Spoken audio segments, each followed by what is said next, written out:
ప్రార్థన.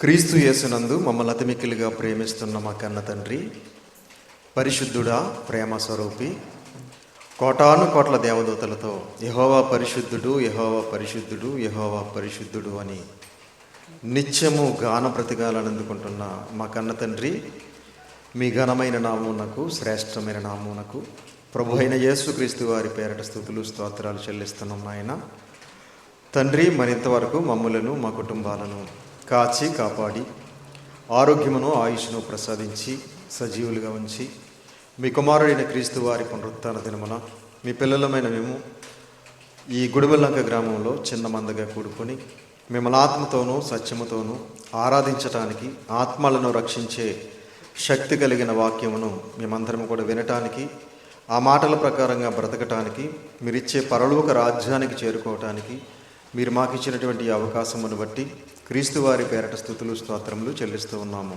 తండ్రి, మీ మాటలను మీ పిల్లలకు ఉపదేశించటానికి సిద్ధపడుతూ ఉండగా చెప్పగలిగే మంచి సమయోచితమైన జ్ఞానమును మీ ఆత్మ సహాయమును నాకు అందించండి. వినుచున్న మీ పిల్లలకు అర్థం చేసుకునే మనసును, గ్రహించే హృదయమును దయచేయండి. మీ మాటలు తండ్రి కేవలం విని విడిచిపెట్టువారంగా ఉండకుండా విన్న మాటలను మా హృదయంలో భద్రపరుచుకుని ఆ మాటలకు లోబడి మీకు భయపడి మిగిలిన మా శాశ్వత జీవితం అంతా కూడా వాక్యానుసారంగా, ఆత్మానుసారంగా జీవిస్తూ మిమ్మల్ని మహింపరుస్తూ, ఘనపరుస్తూ, సంతోషపరుస్తూ మీరిచ్చే ఆ నిత్యరాజ్యానికి మేమందరము చేరుకోవడానికి సహాయం చేయమని, కృప చూపించమని, దయ చూపించమని, మీ కృపలో భద్రపరిచి మమ్మల్ని అందరినీ కాచి కాపాడమని మీ ప్రియ కుమారుడును మా ప్రియ రక్షకుడైన యేసుక్రీస్తు వారి పేరట చిన్న ప్రార్థన అడిగి వేడుకొంచున్నాము తండ్రి. ఆమేన్. కూడి వచ్చినటువంటి సహోదరి సహోదరులందరికీ కూడా మన ప్రభువును రక్షకుడైన యేసుక్రీస్తు వారి పేరట హృదయపూర్వకమైన వందనములు తెలియజేస్తున్నాను. అంత బాగున్నారు కదండి. ఈరోజు ఒక మంచి పాఠాన్ని మనం పరిశుద్ధ గ్రంథం ద్వారా నేర్చుకుందాం. ఈరోజు మనం నేర్చుకోబోయే పాఠం పేరు నీ ఇల్లు చక్కబెట్టుకున్నావా. నీ ఇల్లు చక్కబెట్టుకున్నావా అనే పాఠాన్ని ఈరోజు మనం నేర్చుకుందాం. ప్రియులారా, ప్రియమైన దేవుని పిల్లలారా, జనవరి నెల వస్తుందనిపించుకొని చాలామంది ఇల్లు చక్క పెడతా ఉంటారు. ఏమండి, బూజులన్నీ దులపటం, గదులన్నీ శుభ్రంగా కడగటం, రంగులు వేయటం, అటుక మీద ఉన్నటువంటి పాత్రలన్నీ కిందకి దింపటం, బిందులన్నీ కిందకి దింపటం, శుభ్రంగా చింతపండుతో కడిగి మరల పైన పెట్టడం, ఇలా కొత్త సంవత్సరం వస్తుందనిపించుకుని చాలామంది ఇల్లు చక్కబెట్టుకుంటూ ఉంటారు. ఏమండి, ఇల్లు శుభ్రపరుచుకుంటూ ఉంటారు. అయితే దేవుడు పరిశుద్ధ గ్రంథంలో చెప్పినటువంటి మాట ఈ భౌతిక సంబంధమైన ఇల్లు గురించి కాదు. ఏమండి, దేవుడు చెప్పినటువంటి మాటలు మనకి కొన్ని సందర్భాలలో అర్థమైనట్టుగా ఉంటాయి, కానీ అర్థం కావు. ఏమండి, మనం బైబిల్ చదువుతున్నప్పుడు మనకి ఏదో అర్థమైపోతున్నట్టుగా ఉంటుంది, కానీ ఏమీ అర్థం కాదు. బైబిల్ గ్రంథంలో దేవుడు వ్రాయించినటువంటి మాటల్లో ఉన్నటువంటి పరమార్థం వేరు, మనకు అర్థమైన అర్థం వేరు. మనకి దేవుని మాటలు ఒక రకంగా అర్థమవుతూ ఉంటాయి, వాటిని దైవ సేవకుల ద్వారా విన్నప్పుడు మరొక రకంగా మనకు అర్థమవుతూ ఉంటుంది. కనుక దేవుని ఆలోచన విధానం వేరు, మానవుని యొక్క ఆలోచన విధానం వేరు. దేవుని ఉద్దేశం వేరు, మనిషి ఉద్దేశం వేరు. దేవుడు క్రీస్తుకు పూర్వం బ్రతికినటువంటి ఒక రాజు గారితో నీ ఇల్లు చక్కబెట్టుకో అని చెబుతున్నారు. ఒకసారి ఆ సందర్భాన్ని మనం బైబిల్ గ్రంథంలోకి వెళ్ళి చూడగలిగితే యెషయా గ్రంథము 38వ అధ్యాయము 1వ వచనం నుంచి జాగ్రత్తగా చూడండి ప్రియులారా. యెషయా గ్రంథము 38వ అధ్యాయము 1వ వచనం నుంచి జాగ్రత్తగా చూడండి. ఆ దినములలో హిజ్కియాకు మరణకరమైన రోగము కలుగగా. హిజ్కియా గారికి ఏమొచ్చిందట? మరణకరమైన రోగము. మరణకరమైన రోగము అంటే అర్థం తెలుసండి? మరణకరమైన రోగం అంటే ఇంక తిరిగి బ్రతికి బట్ట కట్టే అవకాశం లేని రోగం. అర్థమవుతుందా? చాలామందికి రోగాలు వస్తూ ఉంటాయి. ఉదాహరణకి బ్లడ్ క్యాన్సర్ కానివ్వండి, బోన్ క్యాన్సర్ కానివ్వండి, బ్రెయిన్ క్యాన్సర్ కానివ్వండి, ఇలా భయంకరమైనటువంటి రోగాలు సమాజంలో ఉన్నాయి. అవి మరణకరమైన రోగాలు అన్నమాట. అవి వచ్చినాయి అనుకోండి, ఇంక మనం బ్రతికి బట్ట కట్టే ఛాన్స్ లేదు. ఉందండి? లేదండి. చాలామంది పాపం ఇలాంటి మరణకరమైన రోగం వచ్చిన తర్వాత అటు వైద్యం చేయించుకోలేక, రోగం నుంచి బయటపడలేక చాలా కుమిలి కుమిలి కుమిలి కుమిలి మరణిస్తూ ఉంటారు మన కళ్ళ ముందే. వాళ్ళని చూసి కూడా మనకు బుద్ధి రాదు, వాళ్ళని చూసి కూడా మనకు భయం రాదు. అమ్మో, ఈ రోగం నాకే వస్తే నా పరిస్థితి ఏంటి, నా భర్తకు వస్తే నా పరిస్థితి ఏంటి, నా పిల్లలకు వస్తే నా పరిస్థితి ఏంటి అనే భయం లేదండి ఈరోజు. వచ్చింది వాళ్ళకి కదా, నాకు కాదు కదా అనుకుంటున్నారు చాలామంది. ఎవరికి ఏది వచ్చినా మనకు అప్లై చేసుకోవాలి. ఏమండి? ఎవరి పిల్లలకో క్యాన్సర్ వచ్చింది, నా పిల్లలకు వస్తే ఏంటి పరిస్థితి అని మనకు అప్లై చేసుకుంటే మనకు భయం కలుగుతుంది, భక్తి కలుగుతుంది. వాళ్ళకి కదా, నాకు కాదు కదా, నా పిల్లలకు కాదు కదా, నా భర్తకు కాదు కదా అని మనం చాలా ఈజీగా తీసుకుంటాం. అందుకే మనకు భయం లేకుండా, భక్తి లేకుండా బతుకుతున్నాం.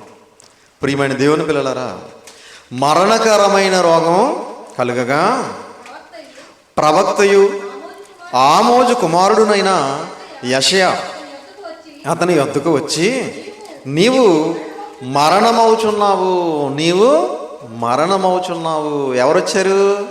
ఏమండి? ఆమోజు కుమారుడైన యెషయా అతని వద్దకు వచ్చి, నీవు మరణమవుచున్నావు. యెషయా గారు వచ్చారట. యెషయా గారు ప్రవక్త కదా, ప్రవక్తేనా? ప్రవక్తే. ప్రవక్త అయినటువంటి యెషయా గారు వచ్చి, నువ్వు మరణమవుచున్నావు అని చెప్పాడు. ఎవరికి? హిజ్కియా గారికి. ఏమండి? ఎవరైనా మరణించాల్సిందే. భూమి మీద పుట్టిన ఏ మానవుడైనా సరే తప్పనిసరిగా ఏదో ఒక రోజు మరణించాలి. ఆరోగ్యం ఉన్నా, ఆయుష్ ఉన్నా, ఏది ఉన్నా మానవుడు అనేవాడు తప్పనిసరిగా మట్టిలో కలవాల్సిందే. అందుకే మరణము చూడక బ్రతుకు ఎవడు, పాతాళం యొక్క వశము కాకుండా తన్ను తాను తప్పించుకొనగలవాడు ఎవడు అని ప్రశ్నించాడు కీర్తనల గ్రంథంలో 89:48. తీయొద్దు. మరణము చూడక బ్రతుకు నరుడెవడు అంటే మరణించకుండా బ్రతికే నరుడెవడు ప్రపంచంలో లేడు. ఇక్కడ కూర్చున్న మనం కూడా ఏదో ఒక రోజు మరణించాల్సిందే.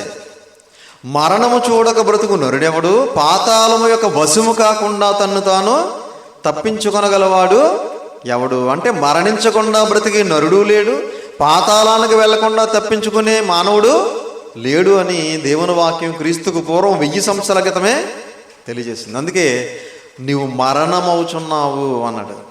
ఏమండి? నీవు మరణమవుచున్నావు, బ్రతుకవు గనుక నువ్వు ఇక బ్రతకవు. ఏమండి? నువ్వు బ్రతకవు. ఎవరు చెప్పిస్తున్నారు ఈ మాట? యెషయా గారి ద్వారా హిజ్కియా గారికి దేవుడు చెప్పిస్తున్నాడు. ఏమండి? దేవుడు ప్రవక్త అయిన యెషయా గారి ద్వారా హిజ్కియా గారికి చెప్పిస్తున్నటువంటి మాటలు ఇవి. ఏమండి? నీవు మరణమవుచున్నావు, నీవు బ్రతకవు అన్నాడండి. నువ్వు బ్రతకవు. అప్పుడప్పుడు మన బంధువులు కానీ, స్నేహితులు కానీ, కుటుంబ సభ్యులను కానీ హాస్పిటల్కి తీసుకెళ్ళినప్పుడు డాక్టర్లు వైద్యం చేసిన తర్వాత ఇంకితను బ్రతకడండి అని చెప్తూ ఉంటారు, ఇంకివిడి బ్రతకదండి అని చెప్తూ ఉంటారు. ఏమండి? అప్పుడు వెంటనే మనం ఏమంటామంటే సెకండ్ ఆప్షన్ ఏమీ లేదా అని అడుగుతూ ఉంటాం. ఏమండి? అంటే ఇంకో ఛాన్స్ ఏమీ లేదా అని అడుగుతూ ఉంటాం. అబ్బాయి లేదండి, ఫైనల్ స్టేజ్కి వచ్చేసింది, ఇంకా తీసుకెళ్ళిపోండి, లాభం లేదు అంటూ ఉంటారు. డాక్టర్ గారు బ్రతకదు అని చెప్పినప్పుడు మనం ఇంకొక అవకాశం ఏమైనా ఉంటే చూడండి అంటూ ఉంటాం. దేవుడే ఇతను బ్రతకడు అంటే ఏమండి? దేవుడే చెబుతున్నాడు, దేవుడే చెప్పిస్తున్నాడు, నువ్వు బ్రతకవు. ఏమండి? అప్పుడు ఎవరిని అడగాలి మనం? ఆయన్నే అడగాలి. ఏమండి? దేవుడే పుట్టించాడు కదా, దేవుడే ఆరోగ్యాన్ని ఇచ్చాడు, దేవుడే దేహాన్ని ఇచ్చాడు, దేవుడే జీవితాన్ని ఇచ్చాడు. కాబట్టి ఆ దేవుణ్ణే అడగాలి, నన్ను బ్రతికించు తండ్రి అని, నన్ను కాపాడు నాయన అని ఆ దేవాతి దేవుణ్ణే మొరపెట్టుకోవాలి. నువ్వు బ్రతకవు అన్నాడు. నువ్వు బ్రతకవు కనుక నీవు నీ ఇల్లు చక్కబెట్టుకొనుమని యెహోవా సెలవిచ్చుచున్నాడని చెప్పగా, నువ్వు బ్రతకవు, నువ్వు మరణించబోతున్నావు, నీ ఇల్లు చక్కబెట్టుకో అన్నాడు. ఇల్లు చక్కబెట్టుకోవడం అంటే మసిగుడ్డ ఇక్కడ, చీపురు కట్ట అక్కడ, కత్తి ఇక్కడ, పార అక్కడ, ఫ్రిడ్జ్ ఇక్కడ, టీవీ ఇక్కడ అని చక్కబెట్టుకోవడం అంటే అదా ఏమండి? ఇల్లు చక్కబెట్టుకోవడం అంటే ఇదే చేస్తున్నారు చాలామంది. చీపురు కట్ట ఎక్కడ ఉండాలో అక్కడ పెడతా ఉంటారు, మసిగుడ్డ ఎక్కడ ఉండాలో అక్కడ, కత్తి ఎక్కడ ఉండాలి పలానా డ్రాయర్ కింద ఉండాలి, పార ఎక్కడ ఉండాలి పలానా చోట ఉండాలి, గుణపం ఎక్కడ ఉండాలి ఏమండి? ఎక్కడి అక్కడ చక్క పెడతా ఉంటారు చాలామంది. ఇల్లు చక్క పెట్టుకోవడం అంటే అది కాదు ఏమండి. ఇల్లు చక్క పెట్టుకోవడం అంటే ఏంటో చెప్తాను, కిందకు చదవండి. అతడు తన ముఖమును గోడ తట్టు తిప్పుకొని, యెహోవా యథార్థ హృదయుడినై సత్యముతో నీ సన్నిధిని నేనెట్లు నడుచుకుంటునో, నీ దృష్టికి అనుకూలముగా సమస్తమును నేను ఎట్లు జరిగించుతునో కృపతో జ్ఞాపకము చేసుకునమని హిజ్కియా కన్నీళ్లు విడుచుచు యెహోవాకు ప్రార్థింపగా. ఏమండి? ముఖము ఎక్కడ తిప్పుకున్నాడట? గోడ తట్టు తిప్పుకున్నాడట. గోడ తట్టు అంటే ఇప్పుడు యెరూషలేములో గోడ ఉంది, ఆ గోడ కాదు. అక్కడికి వెళ్ళి చాలామంది ప్రార్థన చేస్తున్నారు ఇప్పుడు ఏమండి. యెరూషలేము గోడ కాదు, ఆయన ఎక్కడైతే నివసిస్తున్నాడో ఆ ఇంటి గోడ తట్టు ముఖము తిప్పుకుని ఏమని ప్రార్థన చేస్తున్నాడో చూడండి. యెహోవా యథార్థ హృదయుడునై. హిజ్కియా గారు ఎలా బ్రతికారు? అతని హృదయం ఎలా ఉందట? యథార్థమైన హృదయం. ప్రియమైన దేవుని పిల్లలారా, ఈరోజు ప్రపంచ క్రైస్తవులకి యథార్థ హృదయం ఉందా? ఉందండి.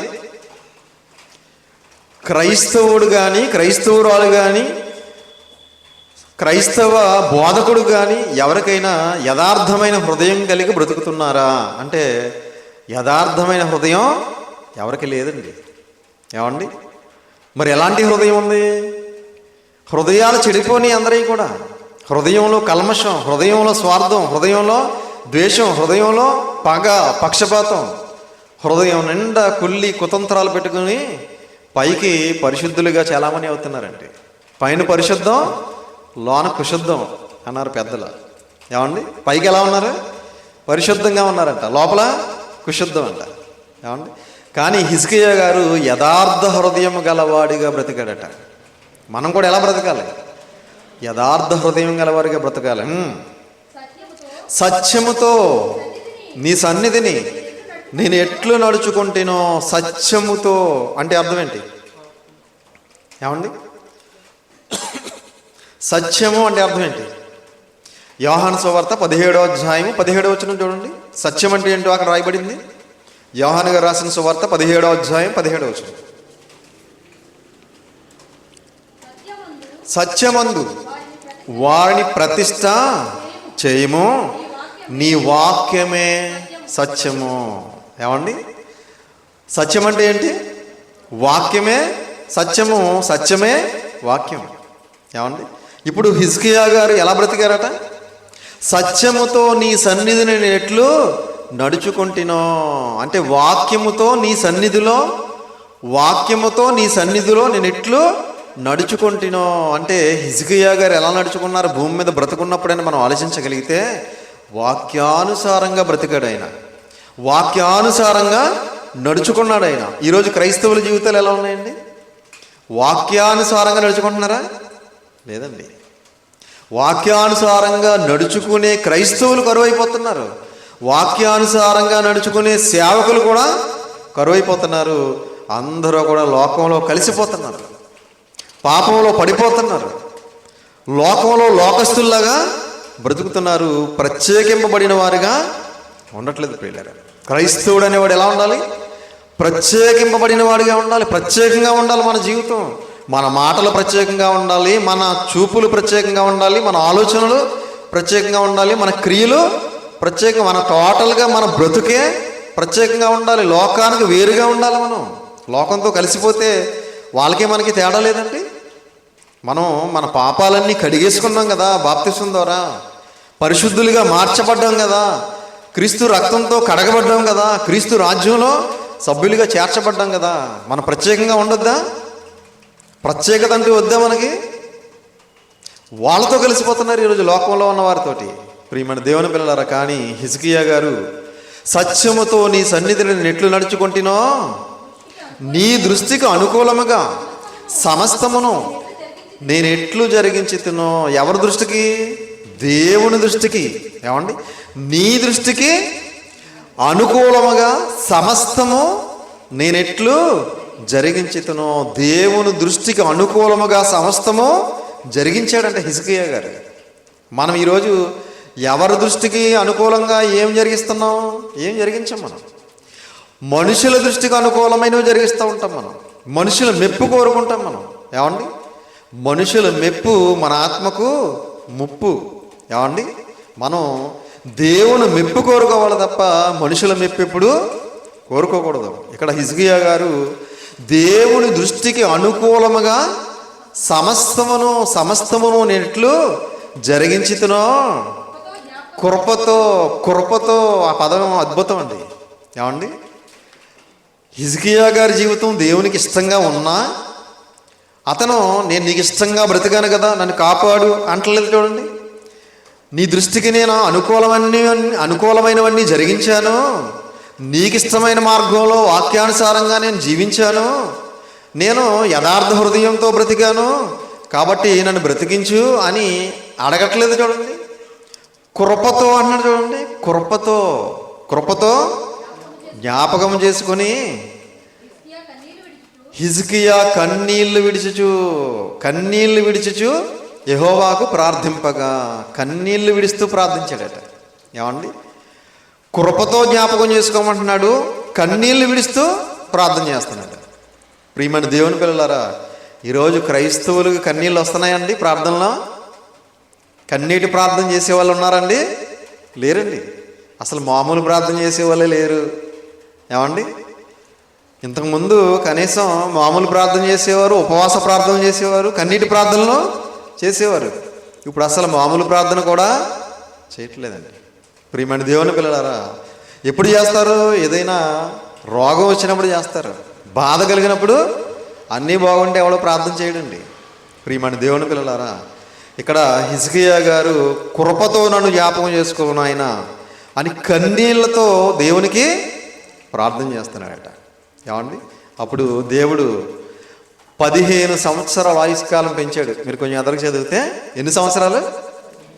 15 సంవత్సరాల ఆయుష్కాలం పెంచాడండి. ప్రియమైన దేవుని పిల్లలారా, 15 రోజులైనా పెంచుతాడా మనకి మనం ప్రార్థన చేస్తే? ఏమండి? 15 రోజులు, 15 గంటలు, 15 నిమిషాలు పెంచుతాడా మనకి మనం ప్రార్థన చేస్తే? అలా ఉన్నాయన్నమాట మన బ్రతుకులు. ఏమండి?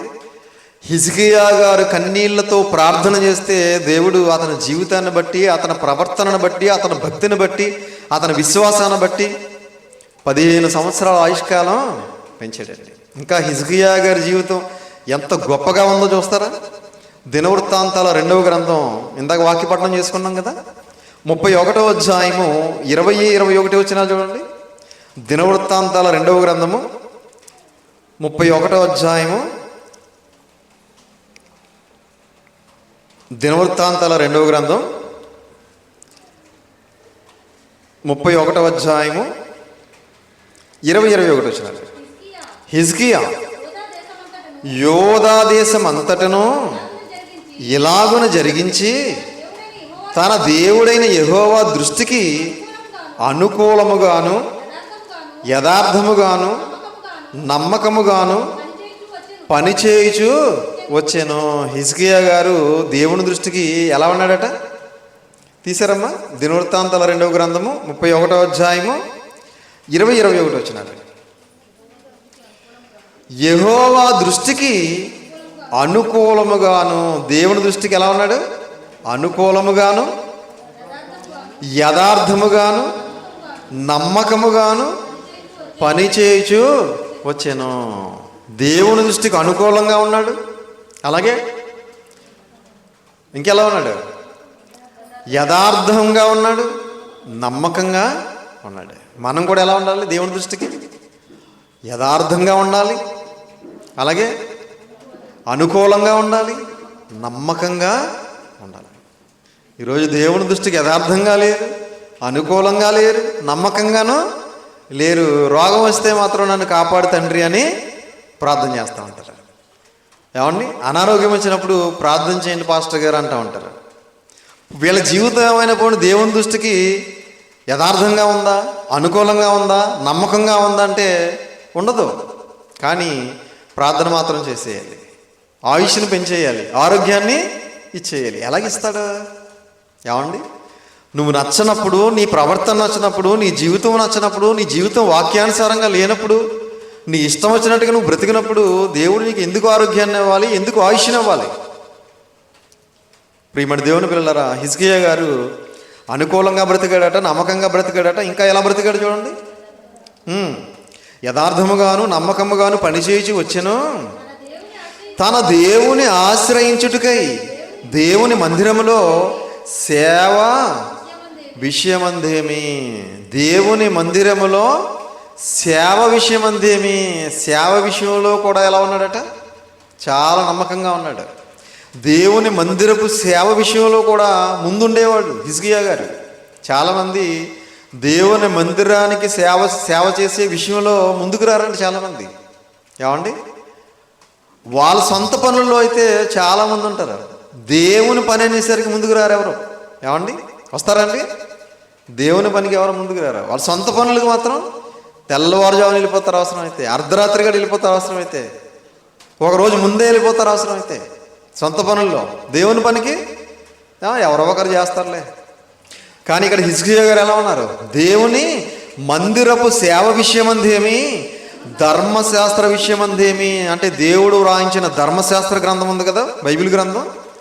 బైబిల్ గ్రంథంలో ఉన్నటువంటి వాక్యానుసారంగా బ్రతికే విషయంలో ఏమిటి? ధర్మం అంతటి విషయమందేమి, తాను ఆరంభించిన ప్రతి పని అతడు హృదయపూర్వకముగా జరిగించి వర్ధిల్లేను. ఎలా చేశాడట? అతడు ఏ పని చేసినా సరే దేవుని కోసం హృదయపూర్వకంగా చేసి వర్ధిల్లాడట. అంటే దేవుని పని హృదయపూర్వకంగా చేస్తే మనం వర్ధిల్లుతామా? వర్ధిల్లుతాం. హృదయపూర్వకంగా చేయకపోతే వర్ధిల్లే అవకాశమే లేదు. దేవుని పని నమ్మకంగా చేయాలి, యథార్థ హృదయంతో చేయాలి, దేవునికి అనుకూలంగా చేయాలి, హృదయపూర్వకంగా చేయాలి. ఇలా చేశాడు కాబట్టి, ఇలా బ్రతికాడు కాబట్టి ఇతని ఆయుష్కాలం 15 సంవత్సరాలు పెంచబడింది. ఇప్పుడు ఇతను ఇల్లు చక్కబెట్టుకోమన్నాడు కదా దేవుడు. నీ సమయం అయిపోయింది, నువ్వు మరణం అవుతున్నావు, నువ్వు బ్రతకవు, నీ ఇల్లు చక్కబెట్టుకో అన్నప్పుడు హిజ్కియా గారు దేవునికి ఏ మాటలు చెప్పారు? ఏమండి? ఏ మాటలు చెప్పారు? నేను యథార్థ హృదయం గలవాడిగా బ్రతికాను, అలాగే నేను సత్యము అనుసరించి నీ సన్నిధిలో నేను ఎలా నడుచుకున్నానో దయతో జ్ఞాపకం చేసుకోమన్నాడు. అలాగే నీ దృష్టికి నేను అనుకూలంగా సమస్తాన్ని ఎలా జరిగించానో కృపతో దయతో నన్ను జ్ఞాపకం చేసుకోమన్నాడు. ప్రియమైన దేవుని పిల్లలారా, ఇప్పుడు ఏ మాటలైతే హిజ్కియా గారు దేవునికి చెప్పాడో అదే మాటలు తన కుటుంబ సభ్యులందరికీ చెప్పాలి. అది ఇల్లు చక్కబెట్టుకోవడం అంటే.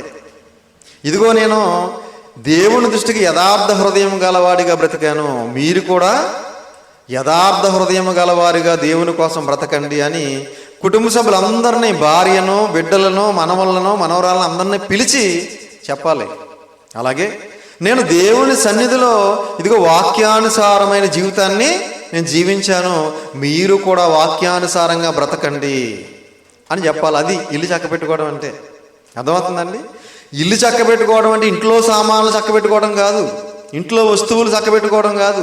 ఇంట్లో ఉన్న వ్యక్తులను పిలిచి వారిని నేను ఎలాగైతే దేవుని కోసం ఉన్నతంగా బ్రతికానో మీరు కూడా అలాగే బ్రతకండి అని వారిని సరిచేయటమే ఇల్లు చక్కబెట్టుకోవటం. ఇదిగో నేను దేవుని దృష్టికి పరిశుద్ధుడిగా బ్రతికాను, మీరు కూడా పరిశుద్ధులుగా బ్రతకండి. ఇదిగో నేను దేవుని దృష్టికి యథార్థవంతుడిగా బ్రతికాను, మీరు కూడా యథార్థవంతుడిగా బ్రతకండి. ఇదిగో నేను దేవుణ్ణి మహింపరిచాను, మీరు కూడా దేవుణ్ణి మహింపరచండి. నేను దేవుణ్ణి గణపరిచాను, మీరు కూడా దేవుణ్ణి గణపరచండి. నేను దేవుణ్ణి సంతోషపరిచాను, మీరు కూడా దేవుణ్ణి సంతోషపరచండి. ఇదిగో నేను దేవుని నామానికి కీర్తి కలగజేశాను, మీరు కూడా దేవుని నామానికి కీర్తి కలగజేయండి. ఇదిగో నేను దేవుని ఉద్దేశాన్ని నెరవేర్చాను, మీరు కూడా దేవుని ఉద్దేశాన్ని నెరవేర్చండి. నేను దేవుని కలలను పండించాను, మీరు కూడా దేవుని కలలను పండించండి అని కుటుంబ సభ్యులందరినీ పిలిచి వారిని కూడా హిజ్కియా గారు నడిచిన మార్గంలో నడిపించటమే ఇల్లు చక్కబెట్టుకోవటం. ఏమండి, హిజ్కియా గారు ఒక్కరైనా ఇల్లు చక్కబెట్టుకునేది, మరి మనం చక్కబెట్టుకోవద్దా? మనం చక్కబెట్టుకోవాలి ఇల్లు. ఏమండి, మనం ఎలాగైతే దేవుళ్ళలో నడుచుకుంటున్నామో మన కుటుంబ సభ్యులను కూడా ఏం చేయాలి? వారిని కూడా మనం నడుచుకునే మార్గంలోనే నడిపించాలి. అది ఇల్లు చక్కబెట్టుకోవడం అంటే. ఏమండి, మరి చక్కబెట్టుకుంటున్నామా ఇల్లు? మన టైం అయిపోతుంది కదా, మరి మనం వెళ్ళిపోవాలి. మన కుటుంబ సభ్యులందరినీ కూడా విడిచిపెట్టి కన్నవారిని, కట్టుకున్న వారిని, ఉన్న ఊరిని, ఉన్న దేశాన్ని, ఉన్న లోకాన్ని విడిచిపెట్టి వెళ్ళిపోయే రోజు మనకు దగ్గర అవుతుంది కదా. ఈలోపు మనం ఏం చేయాలి? ఏమండి, మన కుటుంబ సభ్యులందరినీ కూడా జాగ్రత్తగా మనం నడుచుకునే మార్గంలో నడిపించాలి. అంతేగాని ఇదిగో నేను ఇంత డబ్బు సంపాదించాను, మీరు నాకంటే ఎక్కువ డబ్బు సంపాదించాలని చెప్పడం కాదు. ఇదిగో నేను అంత ఆస్తి సంపాదించాను, నాకంటే ఎక్కువ ఆస్తి సంపాదించాలి మీరని పిల్లలకి చెప్పడం కాదు. ఇదిగో నేను పేరు ప్రఖ్యాతులు సంపాదించాను, నాకంటే మీరు పేరు ప్రఖ్యాతులు ఎక్కువగా సంపాదించాలని చెప్పడం కాదు. ఇదిగో నేను దేవుని చిత్తానుసారంగా బ్రతికాను, మీరు కూడా అలాగే బ్రతకండి. ఈ లోకం మనకు శాశ్వతం కాదు, ఈ జీవితం మనకు శాశ్వతం కాదు, పరలోకమే మనకి శాశ్వతం. ఆ శాశ్వతమైన లోకానికి మనం వెళ్ళాలంటే ఇదిగో ఇలా బ్రతకాలి, ఇలా నడవాలి, ఇలా ప్రవర్తించాలి, ఇలా జీవించాలి, ఇలా మనం చెయ్యాలి దేవుని పని అని మనం ఎప్పుడైతే మన బిడ్డలందరికీ చెప్పామో అది ఇల్లు చక్కబెట్టుకోవటం అంటే. ఏమండి, ప్రియమైన దేవుని పిల్లలారా, కాబట్టి మీరందరూ కూడా దేవునిలో ఎలాగైతే ఉన్నారో మీ కుటుంబ సభ్యులందరినీ కూడా ఏం చేయాలి? ఇప్పుడు దేవునిలో నడుచుకునేవారుగా, దేవుని కోసం బ్రతికేవారుగా, దేవుణ్ణి ఆనందపరిచేవారుగా, దేవుని మహింపరిచేవారుగా, దేవుడున్న లోకానికి చేరుకునేవారుగా నడిపించుకోవాల్సిన బాధ్యత మనందరి మీద ఉంది. అది ఇల్లు చక్కబెట్టుకోవటం. కాబట్టి మరి మనందరం కూడా మనం వెళ్ళిపోయే లోపు మన ఇల్లు చక్కబెట్టుకోవాలి, మన కుటుంబ సభ్యులందరినీ దేవుల్లో నడిపించుకోవాలి. లేకపోతే మన జీవితం వేస్ట్ అండి. ఎవడైనాను తన ఇంటి వారిని సంరక్షింపకపోయిన ఎడల వాడు విశ్వాస త్యాగం చేసిన వాడై అవిశ్వాసి కన్నా చెడ్డవాడయుండును అన్నాడు. చూస్తారు ఒకసారి ఆ మాట. తిమోతి గారికి రాసినటువంటి మొదటి పత్రిక చూడండి ఒకసారి. తిమోతి గారికి రాసినటువంటి మొదటి పత్రిక 5వ అధ్యాయము, తిమోతి గారికి రాసిన మొదటి పత్రిక 5వ అధ్యాయము 8వ వచనం జాగ్రత్తగా చూడండి. 5:8 ఎవడైనను స్వకీయులను విశేషముగా తన ఇంటి వారిని సంరక్షింపకపోయిన ఎడల వాడు విశ్వాస త్యాగము చేసిన వాడై అవిశ్వాసి కన్నా చెడ్డవాడై ఉండును. ఏమండి, తీసారమ్మా? తిమోతికి రాసిన మొదటి పత్రిక 5వ అధ్యాయము 8. ఎవడైనను స్వకీయులను అంటే తన సొంత ఇంటి వారిని అని అర్థం. స్వకీయులు అంటే మన సొంత ఇంట్లో వాళ్ళని.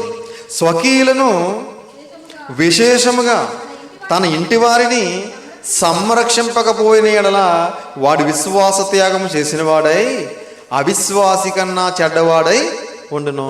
మన ఇంట్లో వాళ్ళనే మనం రక్షించుకోకపోతే, మన ఇంట్లో వాళ్ళనే మనం దేవుళ్ళలోకి నడిపించుకోకపోతే, మన ఇంట్లో వాళ్ళనే మనం పరలోకానికి నడిపించుకోకపోతే మనం అవిశ్వాసి కన్నా చెడ్డవాళ్ళమై ఉంటామన్నమాట.